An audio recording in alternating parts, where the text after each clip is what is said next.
কেমনে আল্লাহকে ভুলে যাও বাপ? চেহারার দিকে তাকায় দেখছুনি? বেনামাজি হওয়ার কারণে চেহারার হালাত দেখছুনি বাপ?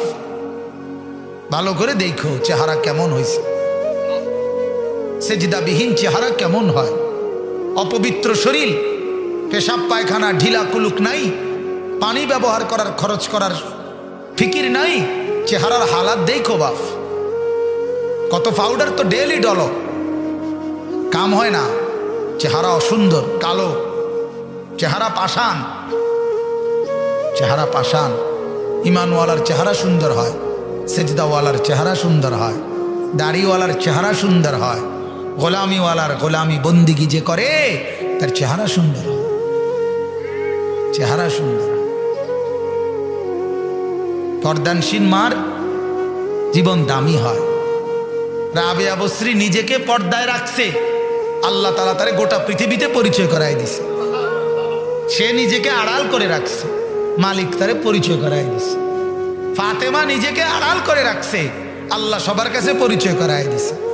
আয়েশা নিজেরে আড়াল করে রাখছে, আল্লাহ তারে পরিচয় করাই দিছে। আর যে মহিলা নিজেকে বাইরে ছেড়ে দিছে, আল্লাহ তারে বেইজ্জতি করে দিছে। তারে দেখলে লম্পট খারাইয়া মতে এরম যুবক তারে দেখে লোভ করে, লালসা করে, উপভোগের কামনা করে, জিনার ব্যভিচারের স্বপ্ন দেখে, ভালো কল্পনা করে না। বেপর্দা নারীরে দেখা কেউ কয় না যে আল্লাহ এবুড়িরে জান্নাত দিয়ে, আল্লাহ এবুড়িরে জুতা দিয়ে ফিরতেন। এটা কয় জুতা দিয়ে ফিরতেন, এবুড়িরে পারলে হেবড়া নিজেও জুতা দিয়ে ফিরত।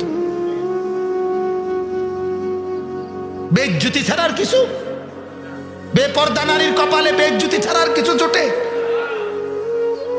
যেই যুবক দেখে তারে কদ্দুর কর না বলে, ভাই তুই তো দেখছ, তোরতে তো ভালো লাগছে, তুই কদ্দুর দোয়া করস না। কথা বোঝেন নাই? তোর তো উপকার হয়েছে একটা, তুই চাইছ, তুই কদ্দুর দোয়া করছ বুড়ির লেগে? এইতে কইব কি এরম অসিব্বর লেগে বসি দোয়া করতো? কারে কি কও? তুমি তো দেখছো। কয় অসিব্য দেখকেই তো দেখছি, বেদ্যপ দেখকেই তো দেখলাম, ভালো হইলে কি আর দেখলাম নি হইলে? কথা বলেন না কেন? পর্দানশীল হইলে কি আর দেখতো? তো বেহায়া দেখেই তো দেখছে, বেপর্দা দেখেই তো দেখছে। বলেন নাউজুবিল্লাহ। এই আয়াত আপনাদেরকে জাহান্নামের কথা আল্লাহ মনে করাই দিছে। এটাই বলতেছিলাম, বললাম না নবীরা জান্নাতের সুসংবাদও দিতেন, জাহান্নামের ভয়ও দেখাইতেন।